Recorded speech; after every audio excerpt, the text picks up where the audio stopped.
ओम नमः शिवाय। दोस्तों, पूज्य गुरुजी ने अभी अपनी कल की शिव महापुराण की कथा में 17 मई ज्येष्ठ शनिवार पंचमी के दिन किया जाने वाला 3 शमी के पत्ते का एक ऐसा विशेष उपाय बताया है जो उन्होंने आज तक अपनी किसी भी कथा में नहीं बताया है।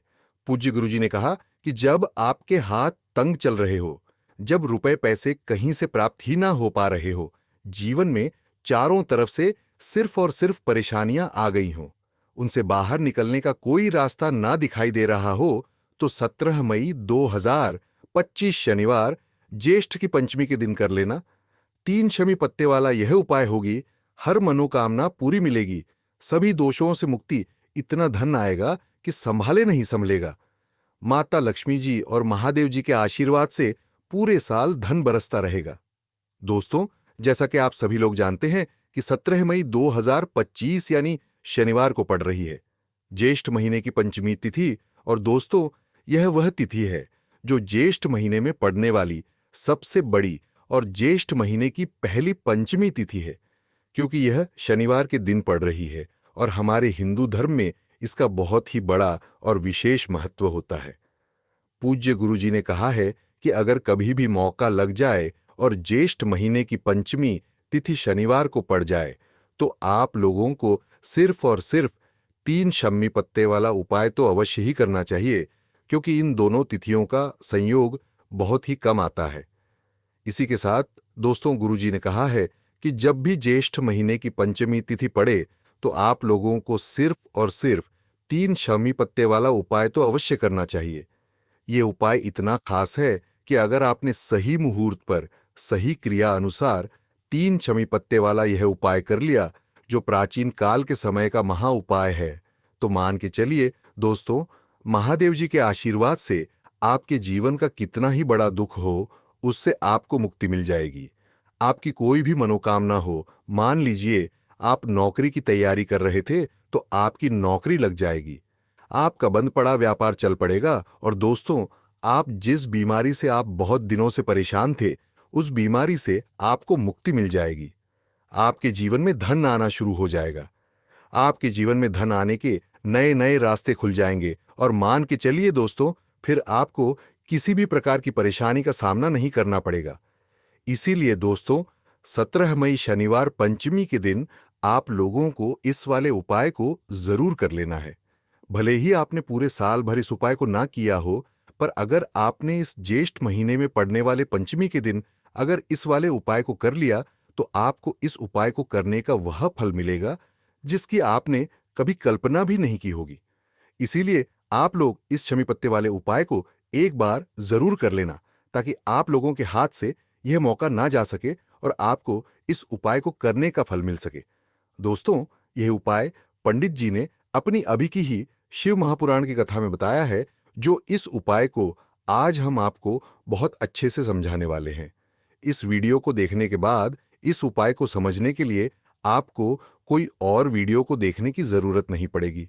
तो दोस्तों, इस उपाय को आपको कैसे करना है, कब करना है, कहां पर करना है और उपाय को करते समय आपको किन किन गलतियों को नहीं करना है और आपको किन किन बातों का ध्यान रखना है, यह सारी जानकारी हम आपको इस वीडियो में देंगे। तो चलिए भक्तों, उपाय को शुरू करते हैं। अगर आप भी चाहते हैं कि महादेव जी का आशीर्वाद आप पर सदैव बना रहे, तो वीडियो को लाइक करें, चैनल को सब्सक्राइब करें और कमेंट बॉक्स में हर हर महादेव जरूर लिखें और अपने फायदे के लिए, गरीबी दूर करने के लिए इस वीडियो को पूरा देख कर जाना।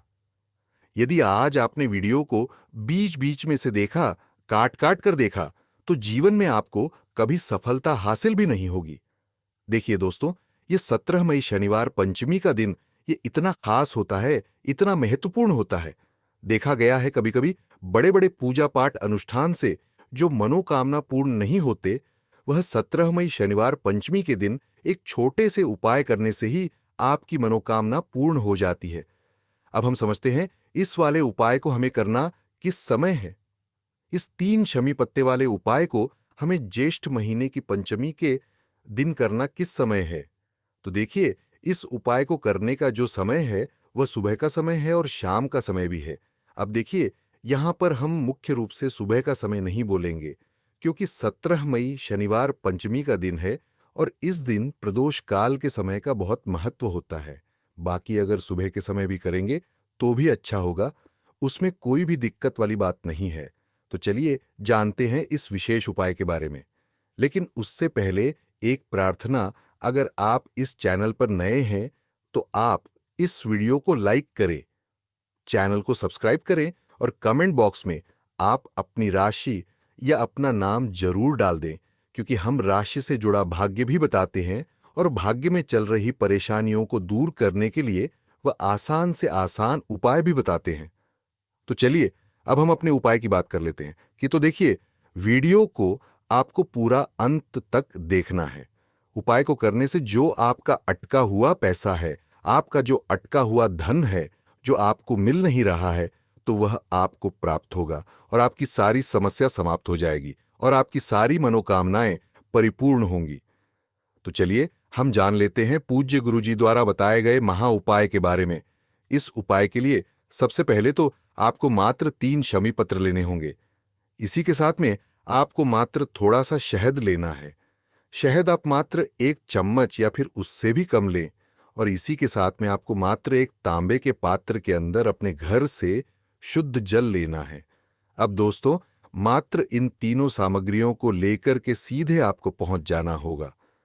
भगवान शिव के मंदिर में देखिए, गुरु जी ने बताया है यह वाला उपाय आप सुबह भी कर सकते हैं और शाम के समय में भी कर सकते हैं। जब भी आपके पास समय हो तब आप इस उपाय को कर सकते हैं। देखिए, सबसे पहले तो आप जो एक जल का पात्र लेकर के गए हैं उसे आपको धीरे धीरे शिवलिंग पर समर्पित कर देना है और लगातार आपको शिव महापुराण के मूल मंत्र श्री शिवाय नमस्तुभ्यम, इस मंत्र का जाप करते रहना है। अब दोस्तों, आपके पास जो शमी पत्र है, 3 अशपत्र है, तीनों को आपको उस शहद के अंदर अच्छे से डुबो देना है। यानी कि तीनों शमी पत्र पर आप चारों तरफ अच्छे से शहद का लेपन कर देना है। अब दोस्तों, इन शमी पत्रों से आपको भगवान शिव के शिवलिंग का श्रृंगार करना है। यानी कि आपको एक शमी पत्र शिवलिंग के ऊपर रख देना या दूसरा शेष पत्र आपको शिवलिंग के दाएं तरफ रख देना है और तीसरा शमी पत्र आपको शिवलिंग के बाएं तरफ चिपका देना है। यह बात हमेशा ध्यान रखना कि डंडी का जो भाग होगा वह जलाधारी की तरफ रहेगा। इस प्रकार से आपको इन तीनों शमी पत्रों से भगवान के शिवलिंग का श्रृंगार करना है और लगातार आपको श्री शिवाय नमस्तुभ्यम या फिर ओम नमः शिवाय इस मंत्र का जाप करते रहना है। उसके बाद में फिर आप जिस भी मनोकामना के लिए उपाय कर रहे हैं, चाहे आप धन की प्राप्ति के लिए यह उपाय कर रहे हैं, तो उससे आपको महादेव से परिपूर्ण करने के लिए प्रार्थना कर लेनी है। या फिर यदि आप व्यापार के लिए कर रहे हैं, अपनी नौकरी के लिए इस उपाय को कर रहे हैं, या फिर अपने संकटों को समाप्त करने के लिए यह उपाय कर रहे हैं, तो जो भी आपकी मनोकामना है उसे महादेव से परिपूर्ण करने के लिए आपको बोल देना है और फिर आपको वापस अपने घर आ जाना है। पूज्य गुरुजी कहते हैं कि यदि आप इन शमी पत्र से और वह भी शनिवार के दिन शिवलिंग का श्रृंगार करते हैं तो महादेव आपकी जो प्रार्थना है उसे बहुत ही शीघ्रता से स्वीकार करते हैं और आपकी सब मनोकामनाएं पूर्ण होने लगती हैं और महादेव आपकी जिंदगी को भी संवार देते हैं।